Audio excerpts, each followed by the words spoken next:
지금 라이브예요. 어? 라이브 시작했어요. 좀 시의성 있게 하려고. 네? 농담입니다. 별로 뭐 크게 속지는 않으시는 것 같고. 혹시 좀 올림픽 보셨나요? 짤만 좀 봤는데 네, 잘. 너무 화가 나더라고요. 그래서 이게 속상하더라고요. 어떻게 보면 올림픽이 이제 전 세계인의 축제. 네. 근데 지금 뭐 팬데믹 상황 때문에 그거는 또 당연히 안 되는데 이게 또 여러 가지 뭐 이제 감정과 감정이 얽히면서 그렇죠. 뭐 세계인의 축제라든지 이런 거는 안 되는 것 같고 제가 듣기로는 중국에서 약간 좀 이번 올림픽을 그냥 조용히 네. 치르려는 것 같다. 이렇게들 관측들을 하시더라고요. 약간 그런 게 맞아요? 안팎에서 보는 시선들이. 원래 의도했던 거는 그런 건 아니었던 것 같은데 네. 너무 갑자기 그러니까 올림픽 하려고 하는데 중국 내에서도 코로나 확산이 너무 갑자기 급격하게 계속 반복되면서 일어나는 것도 있었고 얘네들이 되게 코로나를 무서워하잖아요. 코로나가 조금만 발생해도 바로 단지를 봉쇄해버리고 도시를 봉쇄해버리고 네, 공장 도시단. 가동 중단시키고 네. 막 이럴 정도로 좀 조심하는 면이 있어서 최대한 그 전까지 이미 경기가 둔화된 점도 있고 네. 안정화를 시키려면은 이 코로나를 먼저 잡아야 된다고 좀 생각을 하고 있는 것 같아요. 근데 올림픽이라는 거는 외부에서 사람들이 많이 유입이 되고 국내 사람들도 굉장히 이제 활발하게 좀 이동을 하잖아요. 경기를 보려고. 그렇다 보니까 그거에서 파생되는 또 한 번의 코로나 확산세 이런 거를 좀 경계하고 있는 것 같아요. 그게 그러면 올림픽 때문에 조금 직전에 더 락다운이라든지 이런 걸 좀 심하게 했다고 볼 수 있는 거 아니면 그냥 전체적인 경제 상황을 관리하느라고 그런 걸까요? 두 가지 다 그것이다. 맞다고 생각을 하는데 그러니까 최대한 이슈를 안 만들고 싶었던 거죠. 그 빅 이벤트를 앞두고. 근데 뭐 어차피 외국인 뭐 관광객이라든지 네. 뭐 거의 못 온 것 같고 네, 그래서 그냥 그 내부에서만 네. 뭐 되게 그 안에서 또 통제를 많이 한다고 하더라고요. 원래 선수단은. 예상에서는 그 국내에서는 그래도 좀 이동 통제를 풀고 소비 활성화 해주지 않을까 싶었는데 또 그런 것도 아닌 것 같더라고요. 그러니까 중국의 내수 네, 진작이라든지 네. 이런 거. 그런 카드가 아직은 별로 안 나왔어요. 아직까지는. 그거는 이제 하나하나 디테일하게 좀 뒷부분에 좀 여쭤볼게요. 네. 그 최근에 조금 미국 시장이 좀 변동성이 커져서 그런지 모르겠는데 뭐 중국 시장도 원래 뭐 변동성 크기로 유명한데 중국 쪽 직접 투자하시는 분들 좀 더 많이 는다고 하더라고요. 네. 아무래도 이제 통화 정책 방향이 예. 전 세계는 이제 통화 정책이 정상화되는 반면에 긴축 쪽으로 이제 가려고 하는데 네, 중국은 이제 원래 먼저 미리 긴축을 하고 나서 이제 막 완화를 하지 않을까 완화를 하고 있는 변화도 확인된 것도 있고 네. 그런 거에 대해서 이제 경기 부양 기대감과 함께 이제 좀 투자가 좀 몰리고 있는 것 같아요. 오히려 그쪽으로 네. 거기는 돈이 풀린다 네. 이러면서 네. 또 우리나라에서도 그 조금 기대하고 있잖아요. 왜냐하면 이제 중국 관련 기업들도 좀 많이 있기 때문에 그렇죠. 중국이 좀 경기 부양책을 쓰지 않겠느냐. 네. 그래서 또 이야기가 아까 잠깐 올림픽 이야기했습니다만 올림픽 이후에 뭐가 좀 풀리지 않겠느냐 그런 기대감들인데 네. 일단 현재까지의 경제 상황은 어떤지 그거부터 좀 짚어주세요. 2021년 중국 증시 말씀해 주셨다시피 굉장히 부진했어요. 성장 기대감이 좀 낮아진 것도 있었고 네. 중국이 좀 아까 말씀드렸다시피 다른 국가 대비 좀 빠르게 긴축에 들어간 것도 있었고 코로나 무관용 정책 때문에 소비가 위축되었고 디레버리징 하려고 부동산 규제 심하게 했고 또 예상치 못하게 전력 대란이 일어나면서 생산에 좀 충격이 있었어요. 이런 세 가지의 요소들이 좀 복합적으로 작용을 하는 바람에 이제 중국 경기가 2020년에 전 세계에서 코로나 가장 먼저 빨리 회복을 해서 경기가 활성화했음에도 불구하고 그렇죠. 2021년 1분기에 이제 GDP 성장률 18.3% 찍고 이제 쭉 7.9, 4.9, 4%까지 둔화를 한 상황이란 말이에요. 그래서 지금 가장 큰 문제가 되는 거는 아무래도 소비가 될 수밖에 없을 것 같아요. 중국 내수 소비. 중국이 정말 뭐 아까도 언급드렸다시피 한 명의 확진자만 발생해도 그 전체 단지를 막 락다운 시켜버리니까. 네, 락다운 시키고 전체 막 코로나 검사 진행하고 그런 식으로 진행을 하다 보니까 공장 가동 중단되면 거기서 일하는 사람들 소득 줄어들 거고 그렇죠. 소득이 줄어들게 되면 아무래도 소비가 위축될 수밖에 없는 상황이기 때문에 그래서 2021년 소매 판매 총액이 1.7%까지 둔화를 했어요. 거의 뭐 성장을 안 했다시피. 1.7%라면 네. 이제 전년 대비. 네네네. 그래도 조금 긍정적으로 바라볼 수 있는 사안은 네. 공급난은 좀 개선되고 있는 모습이라는 공급망. 겁니다. 네. 예. 그러니까 얘네도 여러 이렇게 방역 정책을 강하게 하고 나서 공급 충격 겪고 이러다 보니까 이제 이렇게 계속해서는 안 될 것 같다. 나름대로 얘네들 내부에서 방역 조치를 좀 이제 조절을 한 거예요. 그래서 이제 산업 생산이 조금씩 이제 둔화되는 게 약화되고 있었고 또 중간에 이제 전력 대란이 발생했던 것도 사실 진짜 전기가 부족해서였던 것도 일부분은 있지만 네. 정말 주된 원인은 이제 지방 정부에서 그 탈탄소 목표치를 네. 달성을 하려고 의도적으로 공장을 이제 끄라고 하면서. 중단을 시킨 거기 때문에 그런 3분기 이제 그 성과를 결산하는 시즌이 지나면서 이제 10월을 기준으로 이제 좀 개선되면서 이렇게 상승하는 모습을 보이고 있는 공급망은 거죠. 조금씩은 해소가 되고 있고.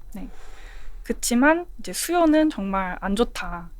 그 선행지표라고 하는 PMI 보시면은 신규 수출 주문은 지금 9개월째 경기 위축이고 신규 주문, 그러니까 국내 주문도 6개월 연속 경기 위축 국면에 있는 상황이거든요. 중국의 PMI도 구매 관리자 지수 이렇게 우리가 해석을 하면 될까요? 네네네.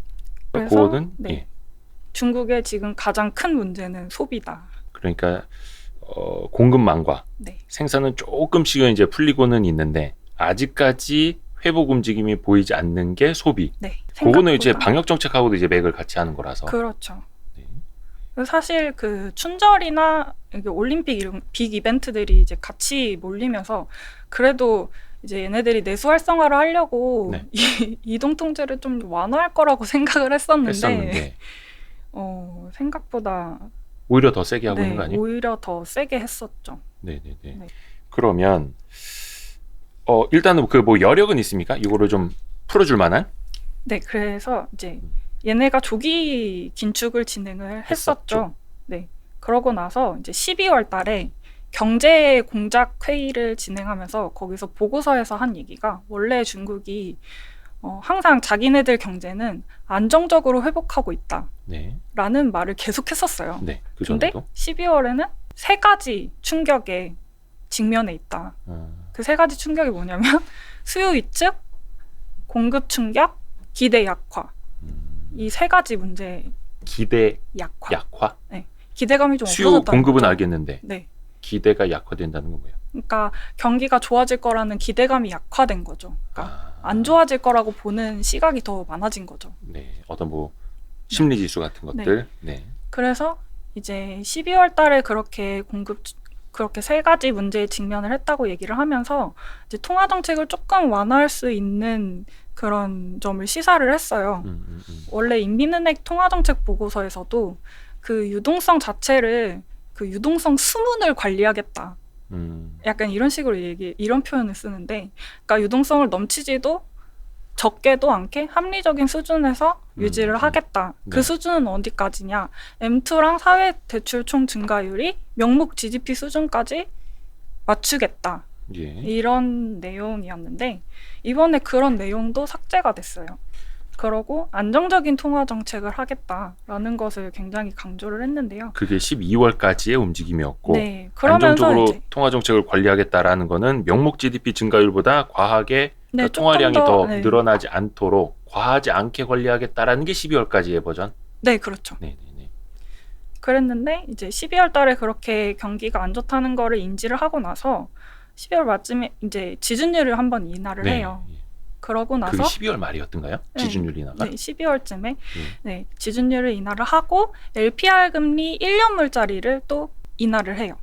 LPR 금리라고 하면 우리로 따지면 그냥 기준금리라고 이해하면 되는? 중국의 사실상 기준금리죠. 그렇게 지준율 인하하고 금리를 한번 인하를 했는데 그 뒤여서 1월 달에 중기 유동성 지원 창구라는 MLF 금리를 또 10bp를 인하를 해요. MLF 금리? 이 MLF 금리가 그 대출 의대 금리에 약간 기반이 되는 금리거든요. 대출 의대 금리가 MLF 금리 기반에서 은행의 가상 금리가 더해져서 책정이 돼요. 그러니까 어떤 뭐 기본 금리 네, 약간 그렇기 이렇게 볼 수 때문에 있는. 이제 MLF 금리가 10bp가 인하가 되었다는 거는 LPR 금리가 10bp 정도 인하가 될 수 있다는 가능성을 얘기를 한 거죠. 0.1%포인트 네. 정도. 그 MLF 금리가 17일 날 발표가 되었고 그 뒤어서 이제 20일 날 LPR 금리가 발표가 됐는데 1년물은 MLF 금리랑 같이 10bp가 인하가 되었고 5년물은 5bp만 인하를 했어요.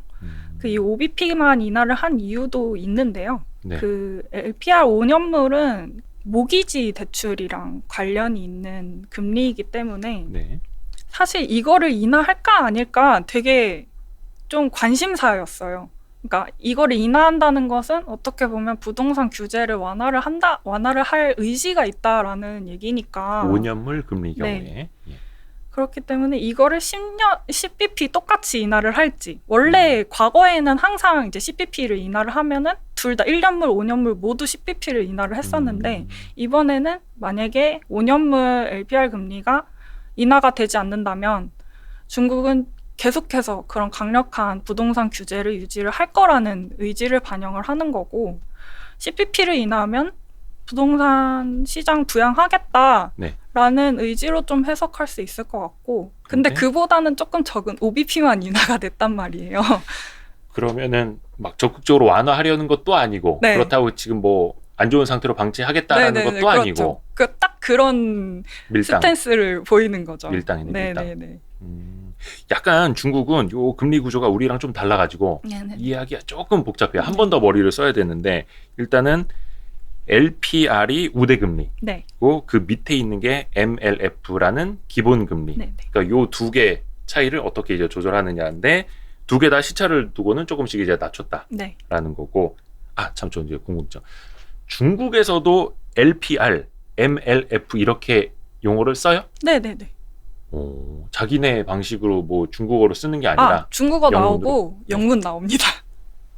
그래요? 네. 외국인을 위해서? 딱히 그런 건 아닌 것 같은데 그냥 표기 방법을 걔네도 저는 그런 그래서 식으로 약간 쓰더라고요. 이걸 서구권에서 이렇게 LPR, MLF 이렇게 부르는 건가 싶었는데 오히려 아니요, 중국에서. 네, 중국 내부에서도 기사에 LPR 금리, 뭐 MLF 금리 이렇게 나옵니다. 아니, 뭐 중국어도 얘네도 어렵고. 중국어도 길다 보니까 그래. LPR 금리 쓰는 게 본인들도 편하겠죠. LPR 금리는 중국어로 뭐라고 해요? 제가 갑자기 그렇게 물어보시니까 생각이 안 나는데. 중학교부터 그 대학교까지 다니셨다고요. 그러니까 이런 거죠. 이래서 LPR. 그래서 부끄러워지. 영어의 우수성. 좋습니다. 해서 네. 그거는 이제 금리 수준을 가지고 네. 어떻게 보면은 조금 12월까지의 스탠스랑은 확연히 좀 달라지는 모습. 긴축으로 가는 건 일단 스톱을 했고 조금 더 완화적인 스탠스로 옮겨가고 있는 거고 문제는 이제 앞으로잖아요. 네. 앞으로는 그러면 이거를 조금 더 완화적인 기조로 부양 기조로 가려는 건지 그걸 봐야 될 텐데. 근데 이 1월에 이렇게 인하를 한 것도 사실 시장에서는 되게 실망감이 컸어요. 그래요? 더 크게 부양할 줄 알았는데 네. 생각보다는 절대적인 수준이 좀 낮았던 거죠. 잠깐만요. 하나 더 궁금한 게 시장에서의 실망감이라는 건 네. 중국 내에서의 시장? 네, 아니면 외인들의 반응? 중국 시장, 중국 시장에서, 주식 시장에서. 주식 시장에서 움직임? 네. 원래 그러니까 금리를 인하하면은 사실 주식이 올라야지 맞는 건데 네. 그 전에 경기 부양 기대감이 많이 반영이 되고 네. 오히려 LPR 금리가 딱 발표된 이후에 엄청 떨어졌어요. 그러니까 좀 실망감이 컸던 거죠. 그래요. 그러면 앞으로 네. 더 부양을 해야 되겠다라고들 이제 기대를 하고 있을 텐데 네. 그 조짐은 좀 보입니까? 네, 그 3월 초에 중국에서 굉장히 중요한 회의가 열리는데요. 그 양회라고 하는 매년 회의인데, 3월에 열리죠. 네, 3월 초에 열립니다. 전인대하고 정협. 네, 네. 그렇습니다. 전인대가 사실 핵심인데 네. 그거 개최에 앞서서 이번에 그 각 지방 정부에서 먼저 양회를 선제적으로 진행을 하게 돼요. 양회, 그러니까 전국 단위가 열리기 전에 각 지방에서 네네, 각 먼저 지방에서 열려서 먼저. 예. 각 지방에서 나름의 예산을 책정하고 목표치를 책정해서 이제 전체 양회에서 이제 전체 지표 목표치를 책정을 하게 되는 거죠. 네. 그래서 이 지방정부 그 양회 내용을 좀 살펴보면 3월 초에 있을 양회 내용도 살짝 예상을 해볼 수가 있는데 이번에 각 지방정부에서 다 똑같이 얘기했던 게 경기 안정화가 최우선이라고 얘기한 거예요. 안정화. 경기를 안정화시키겠다. 안정화면은 뭐예요? 이게 약간 과열을 좀 잡아야 된다, 진정시켜야 된다라는 거 아니면은 좀 침체를 올려야 된다. 아 그런 식의 네. 안정. 그러니까 이게 더 약간 이상의 침체는 막겠다. 좀 복수의 의미가 있을 네, 수 있는 그쵸. 거라. 두 가지의 의미로 볼 수 있는데 지금 상황에서는 중국 경기가 굉장히 둔화되고 있기 때문에 더 이상의 침체를 막는다고 보는 게 맞을 그런 것 뜻의 같아요. 안정화. 네. 그러면 그게 이제 3월에 열리는 전인대에서도 네. 이어지겠네요. 네, 그렇죠. 그 경기 안정화의 수단으로 지방정부가 언급을 한 게 이제 인프라 투자 확대, 그리고 부동산 규제 완화, 내수 촉진 이렇게 세 가지예요. 그 제일 부진한 그 내수 네. 짚어주셨고 또 이제 부동산이랑 인프라는 어떻게 보면 약간 좀 맥이 닿기는 하는 건데. 그렇죠. 보자면 그 인프라 투자 목표치는 전년도보다 상향 조정했는데 내수 목표치는 하향 조정했어요. 그러니까 내수를 올리고는 싶은데 상황상 여의치가 좀 않은 상황인 걸로 보여져요, 저는. 그래서 일단 투자에 조금 더 집중을 해서 경기를 부양을 하겠다. 약간 이런 방향으로 보여지거든요. 약간 SOC 투자라든지 네. 정부가 직접적으로 예산을 투입을 해서 네. 뭐 빠르게 일으킬 수 있는 분야부터 좀 그렇죠. 물량 공세를 네. 할 수 있겠다. 그게 이제 인프라고. 네. 중국 인프라 투자가 작년에 되게 부진했어요. 워낙 2020년에 그 1분기에서 2분기를 가려는 그 사이에 네. 경기 부양을 하려고 되게 투자를 많이 진행을 했었거든요. 네. 그래서 이게 상반기에 몰리다 보니까 하반기에는 안 하고 2021년에는 그 긴축하느라고 안 하다가 또 하반기에 그 인프라 투자 관련한 지방채 발행 규모를 집중했단 말이에요. 네. 그래서 이제 인프라 투자가 계속 이렇게 쭉 좀 가파르게 부진했었는데 그걸 좀 부양하겠다. 그걸 좀 풀겠다. 좀 투자를 적극적으로 진행을 하겠다. 이런 걸로 보여져요. 부동산 관련된 부양책이라면 이거는 작년 말쯤 우리가 많이 들었던 뭐 홍다 네. 사태라든지 그런 데서 이제 이어지는 거기는 한데 일단 기본적으로 부동산 경기가 안 좋으니까 그렇게 무리하게 투자를 했던 홍다그룹 같은 데들도 이제 뭔가 좀 부메랑을 맞은 거기는 할 텐데 요거는 그럼 어떤 식으로 부양할 수 있다는 거예요? 이게 중국이 그렇게 그 중국 개발업체들이 돈을 엄청나게 땡겨가지고 이제 부동산을 짓기 시작을 해요. 그러면서 이제 부채 비율이 엄청나게 높아졌는데 그거를 이제 그게 이제 시스템적인 리스크로 번질 위험이 있어서 이제 중국 당국에서 선제적으로 좀 디레버리징을 진행을 한 거죠. 그러면서 이제 홍다 사태가 발생을 한 건데 그렇게 되면서 이제 시장 압력이 계속 가중이 되고 있었잖아요. 부동산 개발업체들 대출 길이 다 막히고 판매 면적, 분양 면적 이런 거 다 떨어지고 이런 식으로 되다 보니까 그것까지는 괜찮은데 문제는 이제 이런 부실 업체들이 진행을 했던 건설 프로젝트들이 서민들이 이미 분양을 받았는데 이 건설 프로젝트가 진행이 안 되는 상황이 발생을 하는 거예요. 그럼 이제 서민들에게 돌아오는 피해가 그러면은 서민들한테 피해가 돌아오는데 중국이 이 서민들의 민생 개선을 지금 되게 중요하게 생각을 하고 있단 말이에요. 그래서 이거 이렇게 더 이상 그냥 냅뒀다가는 정말 서민들한테 큰 충격이 오겠다라고 생각을 해서 이제 홍다는 이제 직접적으로 이제 그 리스크 관리 위원회들을 만들어 가지고 이제 질서 있게 파산을 할 수 있도록 진행을 하고 있는 거고 이제 우량 기업들을 대상으로 이런 부실 프로젝트를 위해서 대출을 하는 거라면 그 대출은 좀 완화를 해주겠다. 지금 부채 비율이 그래도 그 3대 레드라인에 부합한 정도의 기업이라면 너네가 부실 프로젝트를 인수하려고 대출하는 거는 받아줄게. 그리고 그거는 대출 비율에 포함하지 않아줄게. 이런 식으로 이제 규제를 완화하고 있어요. 그래서 결국 그 부실에 빠진 그 부동산 프로젝트들을 그냥 다 없애버릴 수는 없으니 없죠. 그거를 조금은 되살려야 하고 그걸 인수하기 위한 필요한 자금들은 어떤 뭐 그 레드라인이라고 이제 중국은 표현을 하더라고요. 네네. 어떤 특정한 규제 선을 넘는 네네네네. 거에 대해서는 일시적으로 조금 눈 감아주겠다. 내수는요? 내수는요? 네. 아까 이제 세 가지 이야기를 한 게 인프라, 부동산, 내수. 네. 그 내수를 얘기를 하려면 가장 이제 부진한, 그리고 또 지금 팬데믹 상황에서, 그렇죠. 그리고 계속해서 이제 통제를 하는 상황에서 살아나기가 더 힘든 내수. 네. 근데 내수가 지금 당장은 좀 어렵잖아요. 회복이. 그렇죠. 그래서 우리나라도 마찬가지고. 네, 그래서 단기적으로 봤을 때는 그 내수주가 바로 좀 좋아지기는 어려운 상황이고, 그래도 조금 긍정적으로 볼 수 있는 점은 이게 물가 보시면은 PPI가 좀 떨어졌어요. 아직 생산자 물가 지수가. 네, 아직 높은 수준이긴 한데 이 전방 기업들이 그 생산자 물가가 올라감에도 불구하고 소비자 물가는 되게 낮잖아요, 지금 중국이. 네. 그 이유가 전방 수요가 없어서 그런 전방 기업들이 가격을 인상할 수가 없는 상황인 거예요. 어떤 소비재 기업들이. 네. 네. 그 가격 전가를 할 수가 없는 상황이었던 거죠.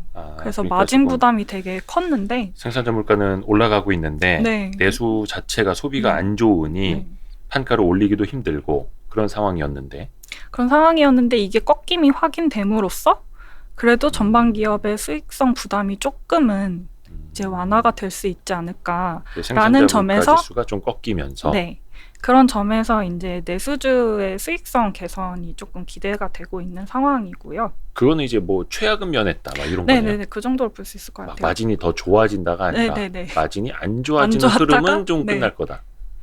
그래서 단기적으로는 진짜 실적이 좀 확실한 블루칩주나 아니면 정말 필수 소비재를 담당하는 이제 파는 기업들 주가가 조금은 개선되지 않을까라고 좀 기대를 하고 있습니다. 필수 소비재라면 대표적으로 뭐 음식료라든지 이런 것들인데 네네네, 그런 것들은 그렇습니다. 좀 가격 정가가 조금 용이한가요? 다른 것들에 비해서?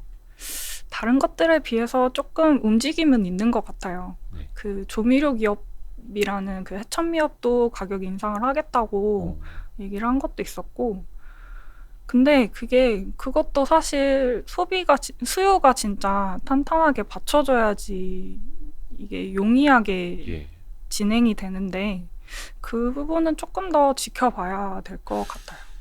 뭐 필수 소비재라고 합니다만 그 음식료, 식음료 가격을 올리는 게 사실 우리나라에서도 그렇게 쉬운 일은 아니잖아요. 그러니까 여론도 있고 또 민생하고도 연결되는 거라서 중국 같은 경우에는 분위기가 어때요? 이런 필수 소비재 음식료들 중국도 안 좋죠. 특히 거기는 이제 사회주의 국가니까. 워낙 그런 생활하는 데 있어서 물가가 그렇게 높다고는 생각하지 않거든요. 전기료도 굉장히 낮은 편이고 그래서 소비재가 그렇게 가격을 올린다고 하면 여론이 좀 안 좋아질 가능성이 더 크죠. 어찌됐든 그거는 기업들로서도 조금 항상 부담은 안고 있는. 그래서 이제 소비 위축이 있는데 그거를 구조적으로 이제 중국 정부가 좀 개선을 시키려고 하는 게 이제 공동부유를 말씀을 드려야 될 것 같아요. 공동부유는 거의 2021년 중국 정책의 화두였죠. 네, 공동부유라고 하면은 보통 다들 이제 어떻게 잘 나눠 먹을 건가 공평하게 이런 식으로 많이 받아들이시는 것 같은데 시진핑이 말하는 공동부유는 시장을 키우는 동시에 잘 나누겠다는 거. 거든요. 그러니까 성장도 분배도 두 마리 토끼를 다 안 놓치겠다. 그냥 분배가 아니라 성장과 분배. 그럼 방식은 어떻게 되는 거예요? 네, 공동부유가 원래 이제 중국이 이제 중진국 함정에 빠지지 않고 이제 질적 성장을 하겠다. 그러기 위해서 이 공동부유를 하겠다는 건데, 그러니까 아까도 계속 제가 앞서서 말씀드렸다시피 이 민생을 개선해야 되는 상황이잖아요. 그래서 작년에 있었던 빅테크 규제, 부동산 규제, 사교육 규제, 게임 규제 이런 것들이 다 민생과 관련이 있는 산업들이거든요. 그래서 이 알리바바나 텐센트, 찡둥 이런 애들이 그 중국이 내수 활성화를 하려고 온라인 소비를 굉장히 활성화를 시켰는데 그 정책 기조에 힘입어서 굉장히 무서울 정도로 성장을 한 기업들인데 이 기업들이 이제 전자상거래를 시작으로 이제 위챗페이나 알리페이 같은 모바일 결제, 뭐 생활 서비스, 대출이나 이런 금융, 핀테크까지 산업을 확장을 했어요. 그러다 보니까 이제 디지털 경제 관련 시장에서 얘네들이 독과점 체제를 좀 형성을 하게 되고, 이런 점들이 공정한 시장 경쟁을 방해한다. 그러고 소비자들한테 물건을 팔 때 꼭 두 가지 중에 한 가지만 선택하라는 그런 옵션을 이제 강요를 하는, 이런 소비자들의 권익을 좀 침해하는 문제들이 좀 발생을 했어요. 그러니까 독과점 지위를 이용해서 네. 소비자 선택권을 제한하는. 네네네, 그렇죠. 그런 문제들을 이제 해결을 해야겠다 해서 중국 당국이 이제 반독점법, 그리고 이런 그 플랫폼에서 얻은 빅데이터들을 또 금융시장에서 이렇게 활용을 하다 보니까 이런 데이터 보안법, 이런 규제들, 가이드라인들을 좀 연이어서 발표를 하고, 기업들 불러들여서 면담에서 경고성으로 너네 이제 그만해라 이렇게 하기도 하고, 벌금도 부과를 하고, 그런 식으로 이제 관리 감독을 계속 강화를 하고 있죠. 빅테크에 대한 반독점 규제는 뭐 우리나라나 미국이나 유럽이나 네, 중국이나 거의 뭐 전 세계적인 네.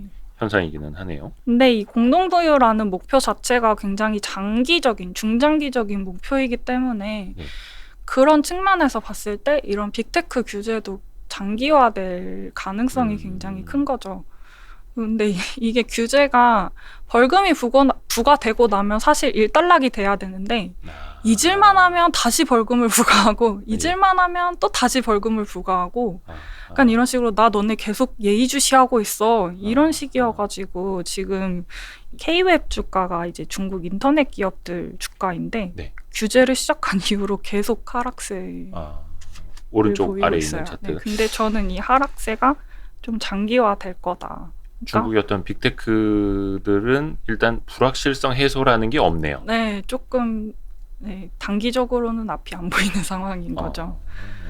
그치만 정말 장기적으로 봤을 때는 공동부유의 목표가 이제 내수 활성화잖아요. 네. 근데 내수 활성화가 되면은 이제 빅테크 기업들은 수혜를 입을 수밖에 없는 상황이기 때문에 정말 장기적으로 봤을 때는 이 내수 활성화의 수혜주라는 점에서 이제 주가가 조금은 진짜 완만한 상승세를 보이지 않을까. 좀 시간은 걸리겠지만. 네, 시간은 걸리겠지만. 급격한 반등보다는 특히 이제 중국의 빅테크 관련된 것들.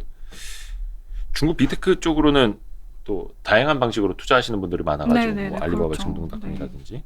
그리고 공동부유를 통해서 좀 유추할 수 있는 흐름들 또 어떤 게 있을까요? 네, 그리고 부동산 말씀드릴 건데요. 네. 부동산이 이제 중국 그 가구 자산 중에서 59%를 차지할 정도로 굉장히 중요한 자산이에요. 우리나라는 거의 한 70%에 달하고. 네. 중국도 마찬가지고. 네. 직간접적으로 중국 GDP의 한 30%를 차지를 한다고 하는데요. 네. 그래서 얘네들을 좀 강하게 규제하기에는 업다운으로 걸리는 산업들이 너무 많은 거죠. 뭐 건자재나 원자재, 뭐 밑으로는 가구, 뭐 자동차 이런 애들까지도 영향을 받으니까. 그러니까 보통 이제 집이 생겨야 자동차를 사고 뭐 이런 식으로 소비가 이렇게 연쇄적으로 이어지는데 그거를 약간 틀어막는 거죠, 부동산이. 네네네네. 그래서 부동산이 이제 거주의 목적이지 투기의 목적으로 변해선 안 된다라는 기조를 계속 유지를 하는 건데, 중국 같은 경우에는 부동산이 이제 토지에 대한 소유권은 없고 네네네. 건물에 대해서 한 70년인가요? 네네네. 예, 소유권으로 알고 있는데 그 70년 소유권에 대해서도 그렇게 막 매매를 하면서 네네네. 프리미엄이 붙고 막 이렇게 되는 거죠. 네. 그래서 그러면은 이 부동산 정책이 이제 어떻게? 네, 그래서 이 부동산 투기 방지하려고 이제 2020년 상반기 중으로 이제 일부 지역에서 부동산세를 부과할 예정이에요. 네. 그 22년 3분기에. 네. 그 일부 지역, 그러니까 전체에서 진행하는 건 아니고 일부 지역에 한해서 이제 시범적으로 진행을 하게 되는데 아직 뭐 구체적인 세율이나 뭐 이런 거는 정해지지 않았는데. 아니 올해 3분기에부터 매긴다면서 아직 세율이 정해지질 않았어요? 네네네. 아직 구체적인 게 나오지 않았어요.